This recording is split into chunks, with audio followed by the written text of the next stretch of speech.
नमस्कार दोस्तों, scholars education के ऑनलाइन प्लेटफॉर्म पर मैं रामचंद्र अणुआ आपका हार्दिक अभिनंदन करता हूं। और आज अपने क्या है जनरल साइंस पढ़ने जा रहे हैं। जनरल साइंस यानी सामान्य विज्ञान को क्या है शुरू करने जा रहे हैं। और उसके अंदर क्या है, अगर बात करें जनरल साइंस के अंदर केमिस्ट्री, बायोलॉजी और फिजिक्स है। इन तीनों पार्ट है जो हमसे पूछे जाते हैं, उनके बारे में हम चर्चा करेंगे।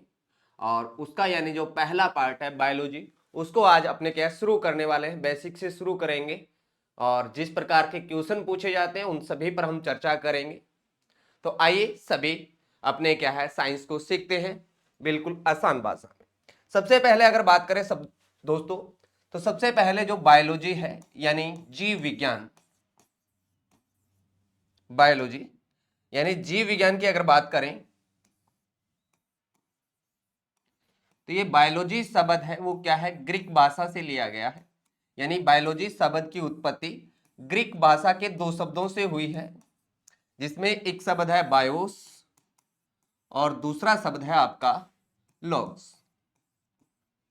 यहां बायोस की अगर बात करें मेरे प्यारे दोस्तों, तो इस बायोस का अर्थ क्या होता है? इसका अर्थ होता है लाइफ, या हम कह सकते हैं लिविंग्स, यानी जीवन या फिर सजीव। और वहीं अगर बात करें दूसरा शब्द हमारे पास कौन सा? लॉग्स। दूसरा शब्द कौन सा है? लॉग्स है। और अगर बात करें लॉग्स शब्द है, इसकी अगर बात करें तो इसका अर्थ होता है टू स्टडी या का अध्ययन। तो यानी कि सजीवों का अध्ययन या जीव का अध्ययन अगर बात करें, इसका अर्थ क्या हो जाएगा? टू स्टडी या का अध्ययन। तो यानी कि अगर बायोलॉजी के बारे में आपसे पूछे कि बायोलॉजी है क्या, तो स्टडी ऑफ लिविंग्स यानी सजीवों के अध्ययन को या जीवन के अध्ययन को क्या कहते हैं? बायोलॉजी कहते हैं। ठीक है, बायोलॉजी शब्द कौन सी भाषा से लिया गया है? ग्रीक भाषा से लिया गया है। और कुछ मुद्दों पे बात कर लेते हैं। अगर बायोलॉजी के बारे में बात करें तो फादर ऑफ बायोलॉजी किसे कहा जाता है? तो दोस्तों याद रखना, father of biology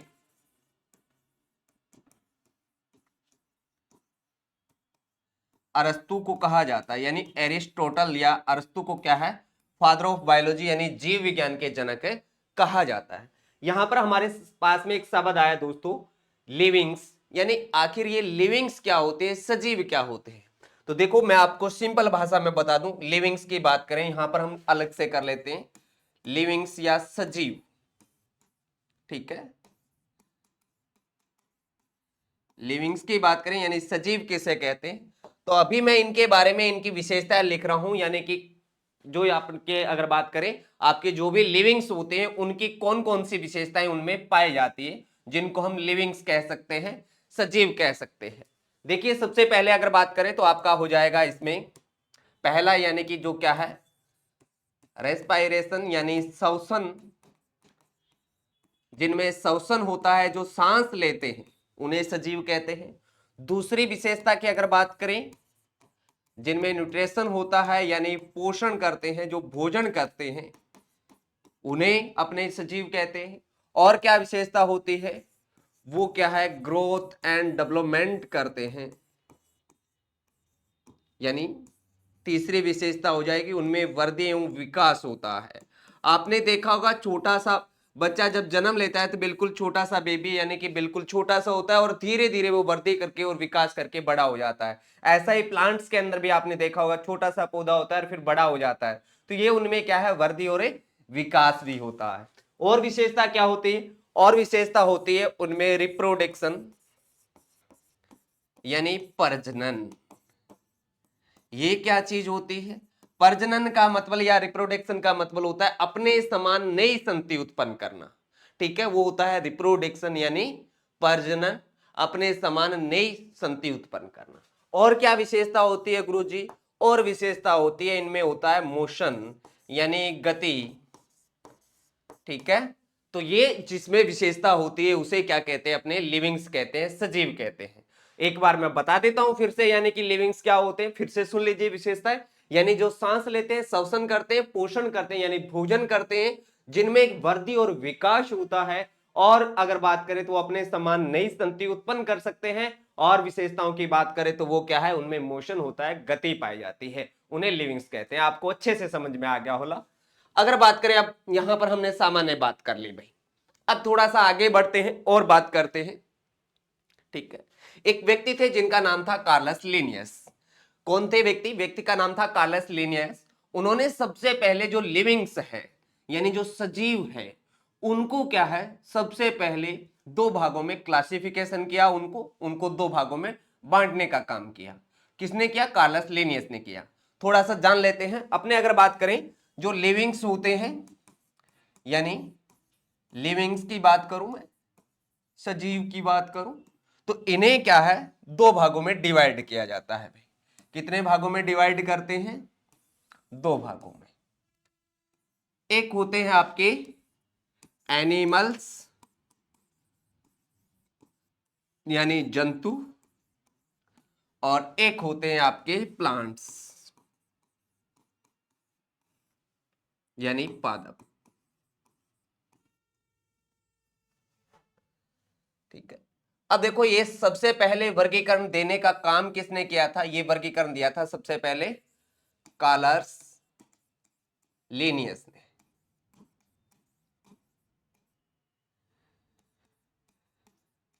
Carolus Linnaeus ने सबसे पहले यानी सजीवों का वर्गीकरण देने का काम किया। ठीक है, कितने भागों में बांटा? दो भागों में बांटा। दो कौन कौन से भाग में बांटा?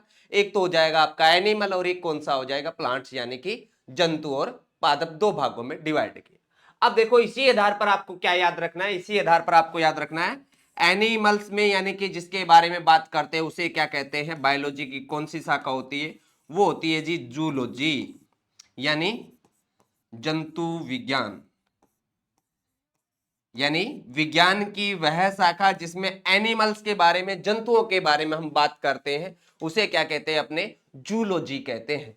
वहीं अगर बात करें जिसमें यानी कि बायोलॉजी की वह ब्रांच है, वह शाखा जिसमें प्लांट्स के बारे में हम स्टडी करते हैं, प्लांट्स के बारे में अध्ययन करते हैं, उसे क्या कहते हैं? उसे कहते हैं भी बोटनी। उसे क्या कहते हैं? बोटनी कहते हैं, यानी वनस्पति विज्ञान। ठीक है, अब थोड़ा सा और जान लेते हैं भी। दो शाखा तो हो गई, इनके बीच क्या जनक है क्या? हाँ भाई है जनक, तो बता दो गुरुजी। तो अगर बात करें जूलॉजी की, अगर बात करें तो जूलॉजी के जनक है वो किसे कहा जाता है? अरस्तु को ही कहा जाता है। यानी जीव विज्ञान, सॉरी, जो आपके जंतु विज्ञान है, जंतु विज्ञान के जनक कौन है? इसके जनक है भाई आपके अरस्तु। वहीं अगर बात करें बोटनी की, बोटनी के जनक है वो किसे कहा जाता है? थियोफ्रेस्टस को कहा जाता है। किसे कहा जाता है? थियोफ्रेस्टस को कहा जाता है। तो यानी कि बोटनी के जनक थियोफ्रेस्टस हो गए, और अगर बात करें जूलॉजी के जनक है वो आपके कौन हो गए भाई? आपके अरस्तु हो गए। बायोलॉजी के जनक भी कौन है? अरस्तु ही है। तो ये बातें हमने यहां तक की। यहां तक मेरे हिसाब से किसी को कोई प्रॉब्लम नहीं आई। अब कुछ फैक्ट भी जान लेते हैं। कुछ फैक्ट है जिनके बारे में हमें पता होना चाहिए। वे कौन कौन से जो फैक्ट है जिनके बारे में हमें पता होना चाहिए भी? चलो बात कर लेते हैं। अब देखो अगर बात करें जो फैक्ट है डायरेक्ट परीक्षा में पूछे जा सकते हैं, तो एक तो आपको याद रखना है कार्लस लिनियस।